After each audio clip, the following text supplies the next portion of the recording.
আসসালামু আলাইকুম। Renaissance Shampa cooking রেসিপিতে আপনাদের সবাইকে ওয়েলকাম। আপনারা সবাই কেমন আছেন? আশা করি আপনারা সবাই ভালো আছেন। আলহামদুলিল্লাহ, আমিও ভালো আছি। আপনারা তো অনেক কিছু দিয়েই পায়েস রান্না করে খেয়েছেন। কখনো কি সাবু দিয়ে পায়েস রান্না করে খেয়েছেন? আজকে আমি সাবু দিয়ে পায়েস রান্নার রেসিপিটাই আপনাদের সাথে শেয়ার করতে চলেছি। এখানে আমি 200 গ্রাম প্যাকেটের এক প্যাকেট সাবু নিয়েছি। অর্ধেকটা আমি মিক্সিং বোলে ঢেলে নিলাম। এটাকে দুবারের মতো ধুয়ে নেব।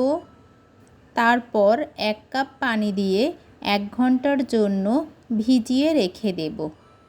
ফিরে আসব 1 ঘন্টা পর। ততক্ষণ সঙ্গে থাকুন। ফিরে আসলাম 1 ঘন্টা পর। সাবুদানাটা কিন্তু খুবই দারুণভাবে ভিজে গিয়েছে। পানিটা সেকে নিলাম। এখন আমি 1 কাপ দুধ দিয়ে আবারও 10 মিনিটের মতো রেস্টে রাখব।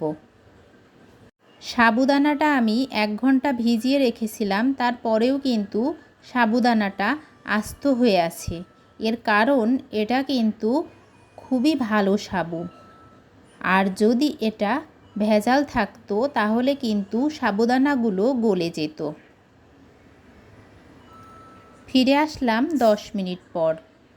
চুলায় একটা কড়াই বসিয়ে নিয়েছি। 1 লিটার পরিমাণ দুধ দিয়ে দেব। দুধটাকে ফুটিয়ে নেব। সাবুর এই পায়েসটা রান্নার জন্য কোনো রকম কিন্তু পানি ব্যবহার করা যাবে না। সাবুদানাটা খুব দারুণভাবে দুধের সাথে মিক্সড হয়ে গিয়েছে। এদিকে দুধও ফুটে এসছে। এবার ভেজানো সাবুগুলা দুধের মিশ্রণের মধ্যে দিয়ে দেব।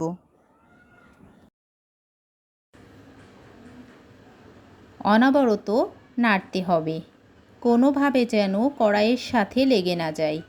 এখানে আমি 2 টেবিল চামচ পানি দিয়ে জাফরান গুলিয়ে নিয়েছি, সেটাকে দিয়ে দিলাম। জাফরানটা দিলে কালারটা খুবই দারুণ আসে। 1 বাটি পরিমাণ চিনি মিশিয়ে দিলাম। এবার এটাকে খুব আস্তে আস্তে নাড়াচাড়া করতে থাকব যতক্ষণ না মিশ্রণটা গাঢ় হয়ে আসে। মিশ্রণটা এখনও পুরোপুরি গাঢ় হয়ে আসেনি।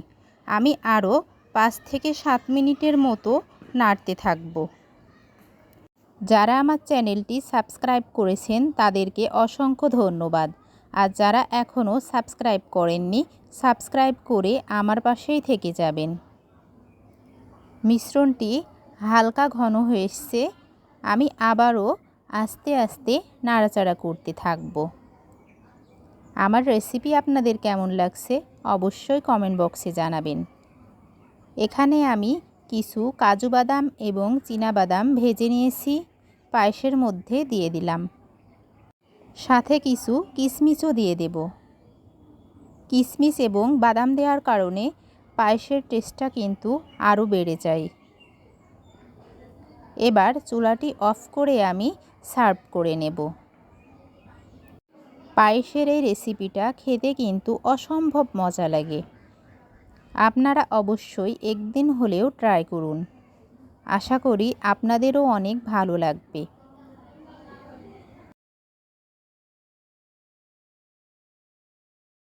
কালারটা কিন্তু পারফেক্ট হয়ে এসছে। এবার আমি খাবারের টেবিলে পরিবেশন করে নেব। পায়েসের এই রেসিপিটা কিন্তু আপনারা যদি একবার খান বারবার কিন্তু তৈরি করবেন। দেখতে যতটা লোভনীয় হয়েছে, খেতে কিন্তু তার থেকেও দ্বিগুণ মজা।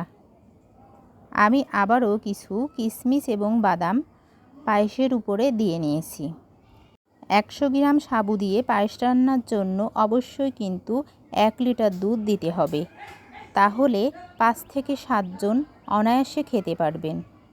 আমার রেসিপি ফলো করে আপনারা যদি সাবুদানার পায়েস তৈরি করেন অবশ্যই পারফেক্ট পায়েস তৈরি হবে। আসসালামু আলাইকুম। আল্লাহ হাফেজ।